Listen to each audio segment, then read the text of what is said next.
श्री जगन्नाथ महाप्रभु के भक्त श्री सदन कसाई। सदन कसाई जो थे वो मांस बेचते थे, यही उनका काम था। एक बार ऐसे तराजू में तोलते थे मांस को, तो जब मांस का विक्रय कर रहे थे तो उनको पता नहीं चला, वो भार की जगह शालिग्राम जी को रखते थे। लेकिन कीर्तन उनको बड़ा प्रिय था, कीर्तन करते हुए मांस बेचते थे। बताओ, ऐसा उनका स्वरूप। एक बार एक महात्मा वहां से निकल रहे थे, तो महात्मा ने जैसे ही देखा, वो तो देखते ही पहचान गए, मुंह पे कपड़ा रख करके जा रहे थे, तो देखा कि ये तो शालिग्राम जी हैं। तुरंत, अरे तुम क्या कर रहे हो, बहुत बड़ा पाप है, ये तो साक्षात शालिग्राम जी हैं। उसने कहा महाराज मुझसे गलती होगी, मुझे तो पहचान है नहीं। बोले लाओ इनको, मुझको दो। शालिग्राम जी ले लिए महाराज, जाकर के शुद्ध नदियों के जल से स्नान कराया, पंचामृत स्नान कराया, इत्र लगाया, चंदन लगा करके चांदी के सिंहासन पर बैठा के माला पधरा दी, ठाकुर जी का कीर्तन, बढ़िया खीर बना के भोग लगाई, और खूब रोए महात्मा। बोले कि नाथ आप भी कहां के कसाई के यहां बैठे थे, अब आप विराजो, प्रेम से रतन सिंहासन पर विराजो।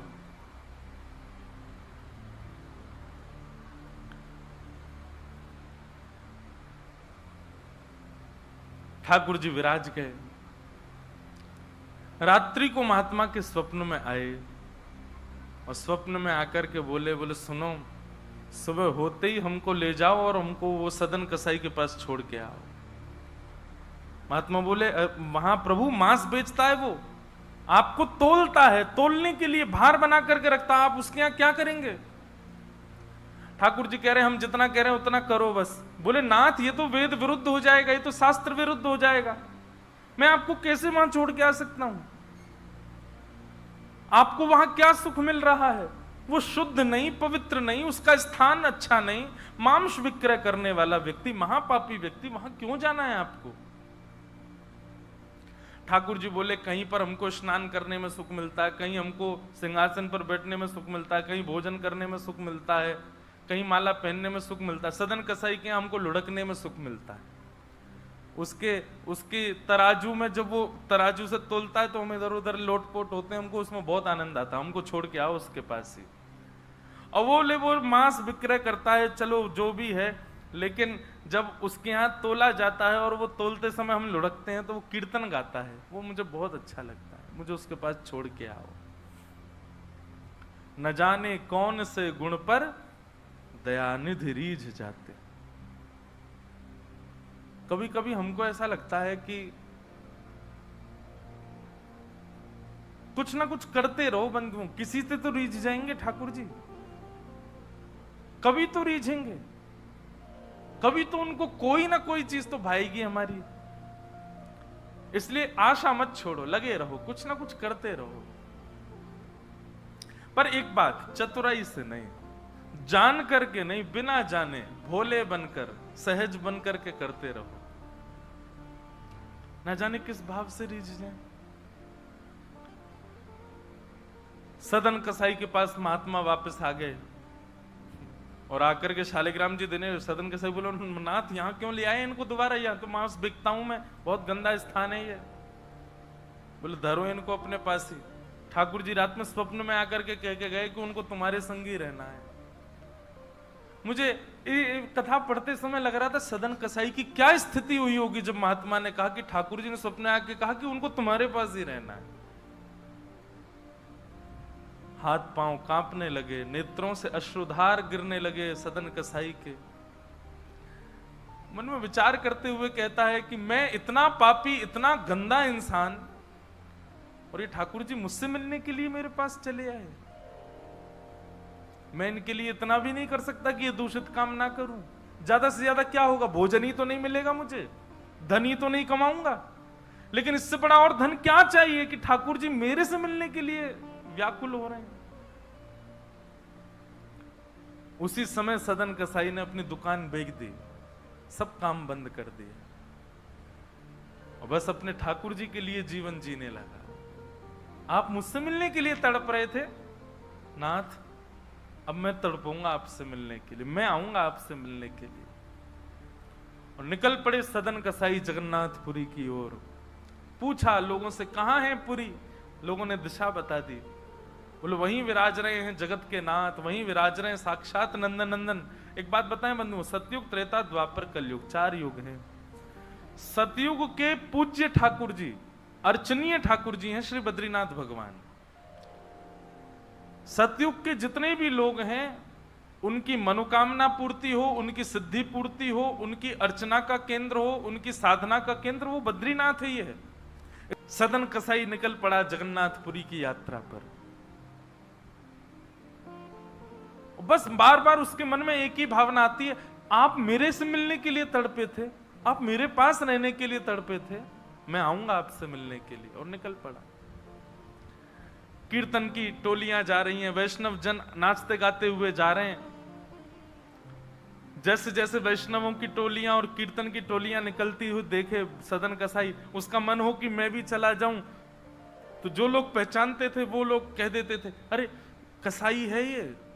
तो सब लोग उसको कहते, भाई तुम हमसे दूर चलो, हमारी टोली में चलोगे, हमारे संग बैठ के खाओगे पियोगे, हम सब अपवित्र हो जाएंगे। जिस मार्ग पर सब लोग चल रहे हैं सदन कसाई उस मार्ग से उतर करके चल रहे हैं।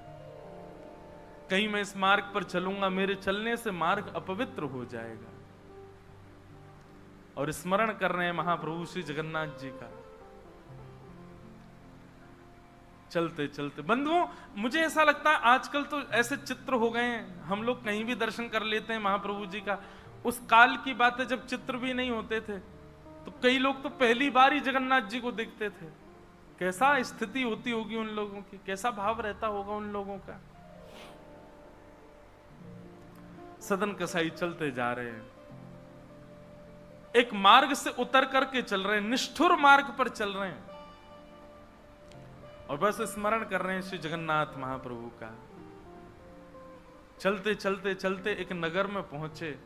रात्रि का समय हो गया, शाम का समय हो गया। तो एक भवन बना था, घर बना था, उसी के बाहर ही सदन कसाई बैठ गए। सदन कसाई का रूप बहुत सुंदर था। नेत्र, उनके केश, उनके मुख की आकृति, उनकी भुजाएं बहुत सुंदर थे। भले ही कसाई थे पर सुंदर थे। तो जिस भवन के बाहर बैठे वहां भवन की अंदर एक गृहिणी वो निकल करके बाहर आई और उसने जैसे ही सदन कसाई को देखा उसका मन आ गया उन्हीं के ऊपर। शाम का समय, सदन कसाई को लोभ देने लगी और उसने इशारा करके कहा कि भीतर आ जाओ। तो सदन कसाई ने उसकी ओर देखा और उनके मन में तो बस जगन्नाथ जी बैठे हैं, कोई ऐसा भाव तो दूषित था नहीं। उन्होंने इशारा कर दिया, कुछ इशारा किया और उस इशारे को उस कन्या ने, उस महिला ने ऐसा समझा कि मानो ये कहना चाह रहे हैं कि तुम भीतर जाके पहले अपने पति का वध करो, तब मैं रहूंगा तुम्हारे साथ। और बंधुओं एक बात बताएं, विषय जब माथे पर बहुत तीव्रता से चढ़ता है ना, वासना जब बहुत तीव्र चढ़ जाती है, तो व्यक्ति ये भी विचार नहीं करता मैं क्या कर रहा हूं। वो कितनी भी कथाएं सुन रहा हो, कितनी भी कथाओं में जा रहा हो, पर विषय जब उसके हृदय में होता है तो वो बिल्कुल विवेक शून्य हो जाता है।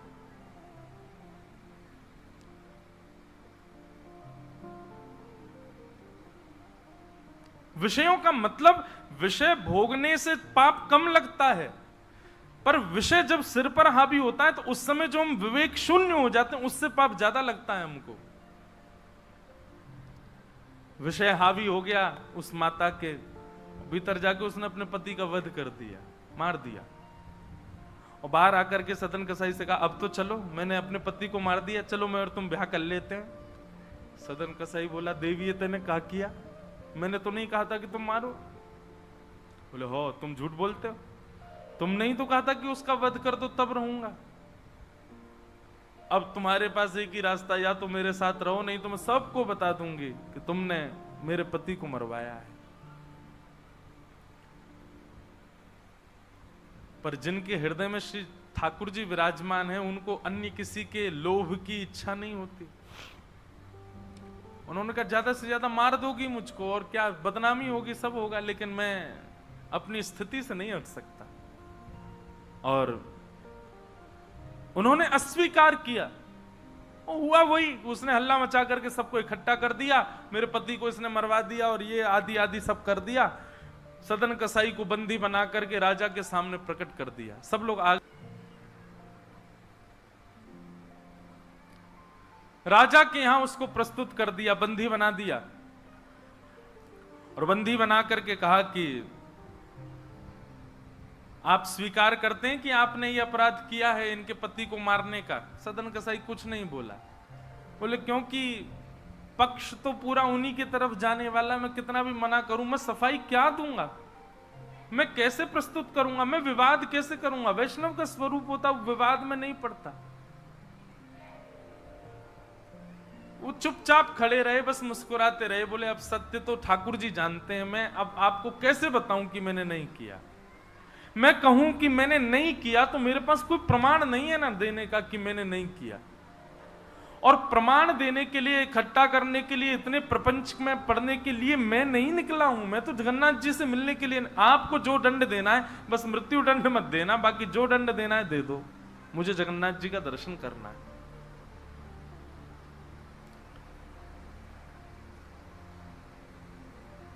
राजा ने सदन कसाई की बात तो मानी कि मृत्युदंड तो नहीं दिया, पर कहा कि जिन हाथों से तुमने उस व्यक्ति का वध किया उन हाथों को हम काट देंगे। सदन कसाई बोले मैंने एक बार एक कथा में सुना है कि श्री जगन्नाथ जी की भी भुजा नहीं है, लो काट दो।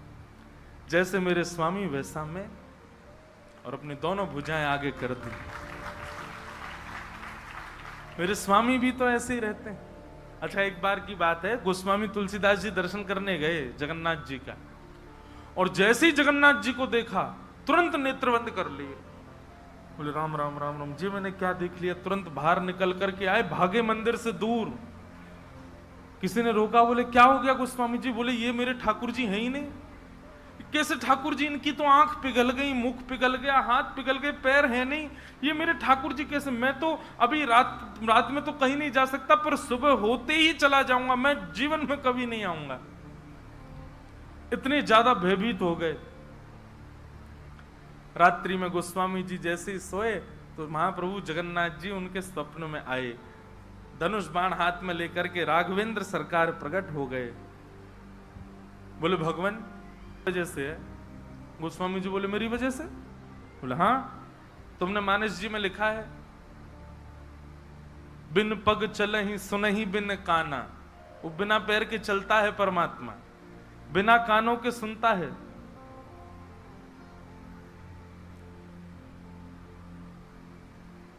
निज कृत कर्म करहु विधि नाना। बिना हस्त कमल के कई सारे काम कर देता है।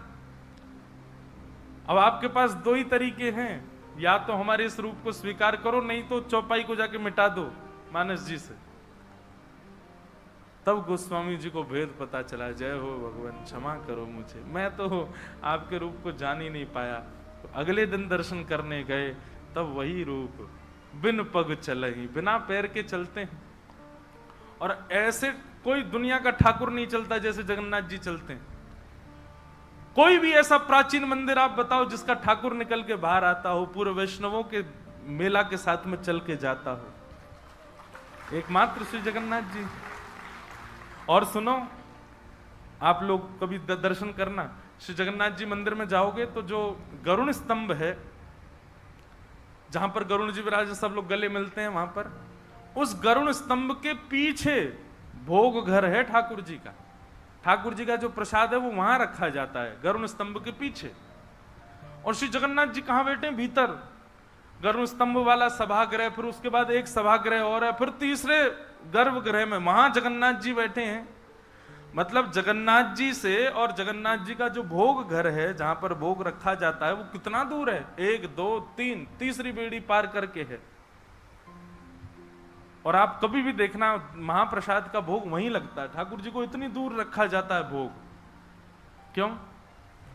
बोले महाप्रसाद रखने के बाद में और मंदिर जब बंद हो जाता है थोड़ी बहुत देर के लिए, हम खुला भी रहे वैष्णव दर्शन करें, भोग घर का किवाड़ खोल देते हैं। इतनी दूर से ठाकुर जी कैसे भोग लगाते हैं? बोले आजान बाहु है ना, ऐसे भुजा करके ऐसे भोग लगाते ठाकुर जी, लंबी लंबी भुजाओं से अपनी भुजाओं से भोग लगाते हैं। तो बिना हाथों के सब क्रिया कर रहे हैं, बिना कानों के सुन रहे हैं, बिना पैरों के चल रहे हैं। सदन कसाई ने अपने दोनों हाथ आगे किए और राजा के दूतों ने उनके हाथ काट दिए।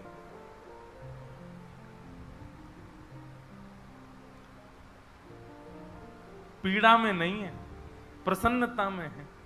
आंसू तो निकल रहे हैं नेत्रों से, पर प्रसन्नता के आंसू हैं कि नाथ आपने किसी रूप में तो मुझे स्वीकार किया। चलते जा रहे हैं, रक्त बह रहा है दोनों तरफ से।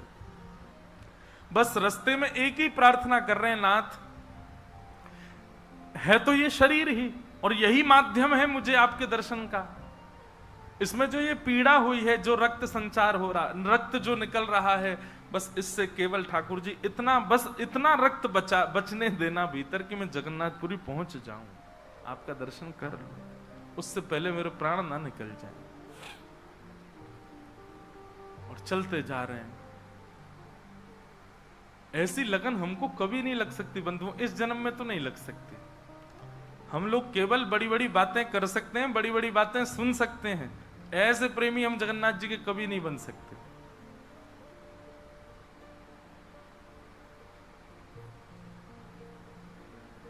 अरे हमारा कोई छोटा सा काम बिगड़ जाए तो हम जगन्नाथपुरी ना जाएं? अरे महाप्रभु जी ने तो मेरा ये काम बिगड़वा दिया। यहां तो हाथ पांव कटवा देते हैं वैष्णव ठाकुर जी से मिलने के लिए। सदन कसाई जैसे ही श्री क्षेत्र में उन्होंने प्रवेश किया, और जैसे ही प्रवेश किया ब्रह्म वेदी पर श्री जगन्नाथ जी झूमने लगे। पुजारियों ने जाकर के कहा, महाप्रभु जी आज्ञा करें, आप इतने प्रसन्न क्यों हैं? बोले मेरा एक भक्त आया है, वो बेचारा बहुत कष्ट में है, आप लोग तुरंत पालकी लेकर के जाइए और उसको लेकर के आइए यहां पर। पुजारी सब पालकी लेकर के दौड़े और पुरी में प्रवेश कर रहे वैष्णवों से पूछने, अरे भैया महाप्रभु जी का कोई भक्त आया है क्या? महाप्रभु जी ने पालकी भेजी है उसको ले जाने के लिए।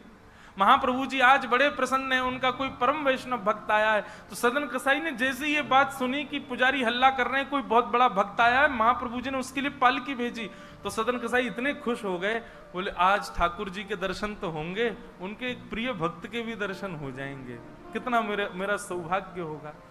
और रही बात, मैं तो बहुत बड़ा पापी हूं, मैं तो रास्ता भर यही सोचता आ रहा था कि मैंने इतना पाप किया, इतना मांस बेचा है जानवरों का, महाप्रभु जी पता नहीं मुझसे नाराज होंगे, पर आज लगता है कोई परम वैष्णव भक्त आया तो महाप्रभु जी का मूड बढ़िया होगा, आज प्रसन्न होंगे। तो प्रसन्न मुद्रा में ठाकुर जी बैठे होंगे, तब मैं दर्शन करूंगा तो मेरे सारे अपराधों को क्षमा कर देंगे। वहां तो भीड़ लग गई पालकी के पास में, बोले हम हैं परम भक्त, और वो सदन कसाई दूरी खड़े हैं, बोले इनमें से कोई होगा जो पालकी में बैठेगा, आज पहले उसको प्रणाम करूंगा फिर महाप्रभु जी को करूंगा। वहां तो इतनी भीड़ लग गई कि पंडा पुजारी पालकी लेके जान बचा के भागे वहां से, क्योंकि सबको लगता है कि हमसे बड़ा भक्त तो कोई है ही नहीं। पालकी खाली लौट करके आ गई। महाप्रभु जगन्नाथ जी बोले तुम खाली आ गए, लेके नहीं आए उनको? बोले भगवान आपके एक दो भक्त तो है नहीं, वहां तो हजारों भक्त, एक पालकी उसमें कितनों को बैठा किया है, सब चढ़ने लगे, बोले हम हैं भक्त, हम हैं भक्त। आप कोई संकेत बताओ, आपके भक्त का कोई लक्षण। श्री जगन्नाथ प्रभु के नेत्रों सजल हो गए, बोले मेरी तरह उसके भी हाथ नहीं है, जो आया है वही है मेरा भक्त, उसको लेके आओ।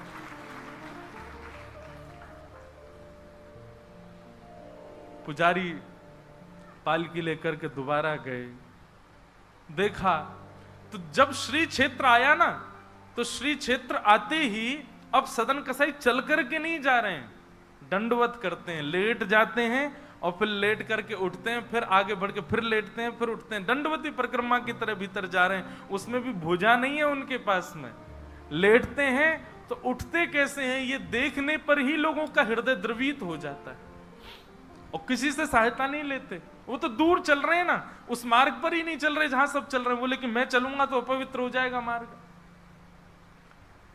एक सर्प के भांति जैसे रिगड़ के सर्प चलता है, ऐसे सदन कसाई आगे बढ़ रहे हैं। और प्रसन्न मुद्रा में मैं महाप्रभु जी से आज मिलूंगा। पुजारियों ने जाकर के जब उनकी स्थिति को देखा, कोई अपने नेत्रों के आंसुओं को रोक नहीं पाया। बार बार महाप्रभु जगन्नाथ जी को प्रणाम करें, कितने दयालु हैं नाथ, कितने कृपालु हैं आप। सदन कसाई को जाकर के पुजारियों ने उठाया, बोले चलो महाप्रभु जी ने तुम्हारे लिए पालकी भेजी। सदन कसाई बोले आपको कोई गलत सूचना मिल गई, मैं नहीं हूं वो भक्त जो इसमें। बोले नहीं तुम ही हो, ठाकुर जी ने आज्ञा करके भेजा है। सदन कसाई बोले अगर मैं पालकी में बैठा तो मेरे अभी प्राण निकल जाएंगे, आप सबसे प्रार्थना है मेरी, मैं महाप्रभु जी की आज्ञा स्वीकार करता हूं, मैं आपके संग चल दूंगा लेकिन पालकी में नहीं बैठ सकता। चलने लगे, बस इसी बात से प्रसन्न है कि महाप्रभु जी ने मुझे स्वीकार तो किया। और जैसे ही सिंह द्वार पर पहुंचे और दंडवत करते ही जैसे ही श्री पतित पावन भगवान, सिंह द्वार पर ही श्री पतित पावन भगवान है, बाहर ही उनका दर्शन हो जाता है। उनको देखा, देखते ही बोले ये पतित पावन भगवान है, श्री जगन्नाथ जी के ही समरूप हैं, पहले इनका दर्शन करते हैं फिर जगन्नाथ जी का दर्शन होता है। जैसे ही दंडवत किया, अभी तक तो उनको ग्लानि नहीं थी कि मेरे हाथ नहीं है, पर अब दंडवत करते समय उनको तनिक एक ग्लानि से हुई, काश मेरे हाथ होते तो मैं भी ऐसे दंडवत करता, दोनों भुजाएं आगे कर लेता। और इस भाव से जैसे जो शेष भुजा थे थोड़े से उनको आगे करके रुदन करने लगे सदन कसाई, इतने में ही उनके भुजा निकल करके आ गई और ठाकुर जी ने भुजा प्रदान करके उनके दंडवत को स्वीकार किया। श्री जगन्नाथ महाप्रभु की। ऐसे महाबाहो, ऐसे हमारे महाप्रभु श्री जगन्नाथ, वो ये विचार नहीं करते हैं कि आप कौन हो क्या हो। आज मुझे एक व्यक्ति ने